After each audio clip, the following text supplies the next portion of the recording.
Jason's an unemployed engineer wrapping up a fishing trip near Seattle when a storm starts rolling in. The forecast says heavy rain, maybe some coastal flooding, nothing too dramatic, so he heads home without really thinking twice about it. Breakfast is donuts. Anne reminds him not to feed the dog, Cassidy, since she just had her heart medication. The kids, Graham and Ruth, mention the streaming service is down, and Jason blames it on the house getting old. Anne says she's ready to move whenever he is, money's obviously tight, and Jason jokes that their real backup plan is a couple of lottery tickets, which is not exactly comforting, but they laugh it off anyway. The kids beg him to go get a Christmas tree despite the weather, and even though he's reluctant, he caves, because apparently a promise is a promise, hurricane or not. Then they actually try to leave the house, and that's when things go sideways. The doors won't open. Neither will the windows. At first they figure it's some kind of prank, until the Wi-Fi and cell service both die too, and suddenly nobody's laughing. Jason throws his whole body against the front door and gets thrown right back for his trouble. So he grabs a metal bar, smashes a window, and finds out exactly why nothing's opening. Some kind of rain-like barrier has wrapped itself around the entire house. And it's not just their house either. The whole neighborhood is sealed the same way. Neighbors start holding up handwritten signs to communicate. You know it's bad when humanity has to resort to arts and crafts for communication. Some people think it's the government. Some think it's aliens. Nobody actually knows anything. There's a guy across the street with a boat named Seize the Day. Sick name, by the way. That night, Jason tries to keep everyone calm, telling them they're fine and they have everything they need. Once the kids are asleep, Anne admits she's quietly panicking about her parents, and Jason reveals something he'd been keeping from her. That he secretly bought a gun months ago after having recurring nightmares about something bad coming. She's annoyed he never told her, especially with the kids in the house, but she still asks him to teach her how to use it before he puts it away. He spends most of the night trying to break through the barrier and gets nowhere. At least there's still air getting in, so suffocation isn't something they need to worry about, at least not yet. The rain finally stops the next morning, but the door still won't budge. The kids stay weirdly calm through all of it, mostly because they trust their parents have this handled. Shockingly, they do not have this handled, but they're doing their best to fake it. Anne sets up routines to keep things feeling normal, while Jason starts rationing food, water, and electricity. He tries homeschooling the kids, which lasts about 10 minutes before he pivots to teaching them how to gut a fish using Ruth's stuffed animals as stand-ins, revealing along the way that he used to own a fishing boat before he had to sell it. Teacher, tell us about your life, moment just to have a free period. Through the window signs, they learn from their neighbor Max, a retired dentist, that this whole phenomenon stretches about 5 blocks in every direction. Max is already running low on food too, which is not exactly reassuring. Weeks go by and the family slowly adapts. They keep busy, dance around the living room, watch old movies, and Anne starts learning how to grow food from the tomato seeds she saved earlier. 2020 lockdown vibes right there. Christmas rolls around and they watch their neighbors celebrating through the glass like it's some kind of exhibit. That night, Ruth swears she's seen the creature she started calling the Rainwalker, but Graham brushes it off as just an animal outside. Food is getting tight now. The kids refuse a meal one night, so Jason just eats it himself, because calories don't exactly grow on trees anymore. When Ruth insists again that she saw someone outside, Jason snaps at her, then immediately feels awful and apologizes. Anne bakes cookies with no real sugar in them, which is impressive and a little concerning in equal measure. Later that night, the parents share the last joint they find in a drawer and watch an old DVD together, and Jason admits, in a strange way, being trapped with his family has actually made him happier than he's been in a while. On Christmas morning, the kids surprise Anne with the very first tomato grown from her seeds, and it's enough to bring her to tears. That happiness doesn't last long though, because Ruth spots their neighbor, Mrs. Richardson, outside trying to get their attention, and before anyone can even react, she collapses and dies right in front of them. That night, Ruth wakes up to a strange sound outside and finds Susan out there. The whole family rushes to the window.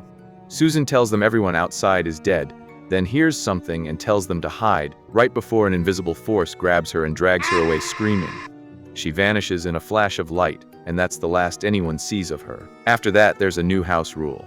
Stay away from windows when it rains, and keep the curtains closed.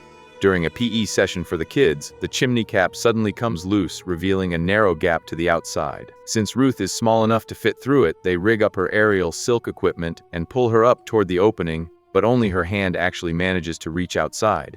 Keep that setup in mind because it comes back later. Eventually, Cassidy's medication runs out completely, and there's nothing left to do but put her down. Anne wants to cremate her, but Jason, in full survival mode, suggests something much darker instead. keeping the meat in the freezer just in case they get desperate enough. Anne is horrified but tells him to just handle it and spare her the details, and he does. 3 months later, Ruth is starving and finds the fridge and cupboards completely empty. She's devastated. Anne, weak from hunger, eventually collapses too, and while Jason refuses to give up, Anne genuinely believes all hope is lost. Then Graham steps up out of nowhere, bringing over the fish from the aquarium and asking them to cook it, and somehow that one small gesture gives everyone a little hope back. Jason starts using scraps to bait traps outside, and after plenty of failed attempts, he finally catches a squirrel, giving the family their first decent meal in a long time. They convert part of the floor into an actual indoor garden and keep the traps running for meat. It's grim, but it works, and it's how they survive. Years pass. The electricity finally cuts off for good. 5 years in, Graham and Ruth are fully grown, and the neighborhood outside is nearly silent, most of their neighbors long gone. Jason still hunts every single day, and he's upgraded the trap system so animals get pulled straight into the house automatically now. The rain never really stops, and the house is slowly sinking into the ground because of it. Jason shows the family that he's repaired their old car, and Graham calls it pointless since they can obviously never leave the house anyway. Jason insists they should keep working regardless because the rain could stop someday and they might actually get the chance to leave. The argument ends with Graham storming off. Later, Anne tells Jason that the kids are essentially growing up without him because he's become too locked into survival mode to really notice them anymore. He realizes she's right. Another storm rolls in and they seal the house again. But this time a creature actually forces its way inside, the front door mysteriously swinging open on its own. Everyone hides while it searches every room. Its freezing cold body kills off the plants Anne worked so hard to grow, just from being near them. Pissed off, she reaches for the gun, but before she can use it, the creature hears something outside and leaves on its own. Moments later, the front door slams shut behind it, also on its own. Ruth notices something else though. The water left behind isn't rainwater at all, it's seawater. And she's got a theory about that. What if these things aren't aliens at all? What if there's something much older, leviathans, krakens, actual mermaids? Something ancient that crawled up from the mostly unexplored ocean floor and simply took the whole neighborhood for itself. Which for a kid who's basically been raised on fish gutting lessons is a solid theory. Real Pacific Rim energy from a 10-year-old. Jason isn't interested in the theory either way. As far as he's concerned, this is still their house. The salt water ends up ruining what's left of the garden and contaminating their drinking water, which sparks a real fight between Anne and Jason. She insists they'll starve just like everyone else already has. He insists they can collect dew and start over. I, on the other hand, would have been long dead like their neighbors. Meanwhile, one of Jason's traps catches a ferret, and when Ruth goes to check on it, the frightened animal bites her. The wound gets infected fast, and she spikes a dangerously high fever. They have 0 antibiotics on hand.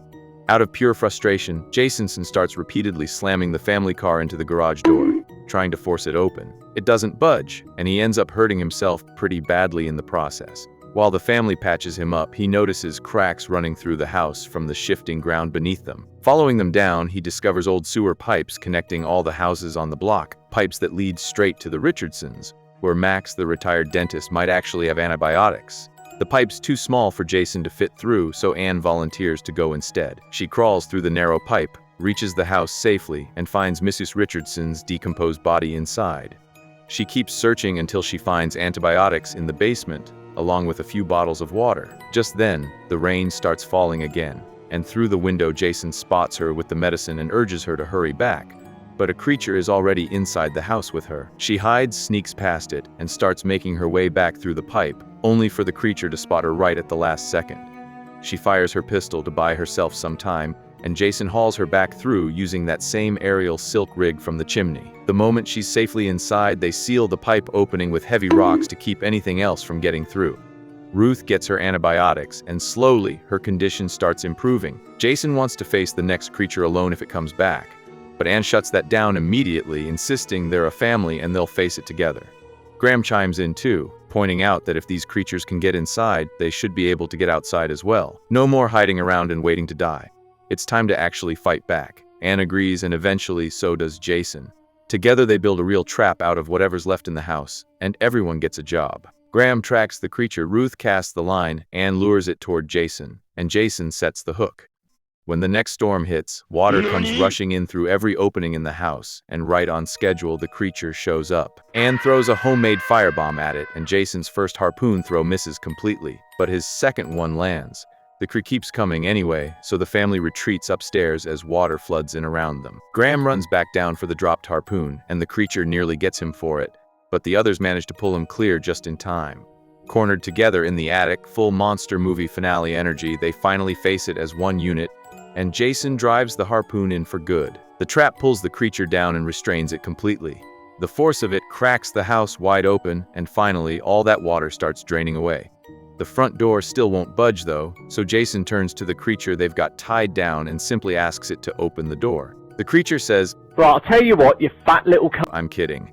Anne points out that the whole house is falling apart around them, but Jason has a hunch that this thing was never actually trying to hurt them in the first place. He cuts it free, and it opens the door. Outside, they find themselves surrounded by more of the creatures.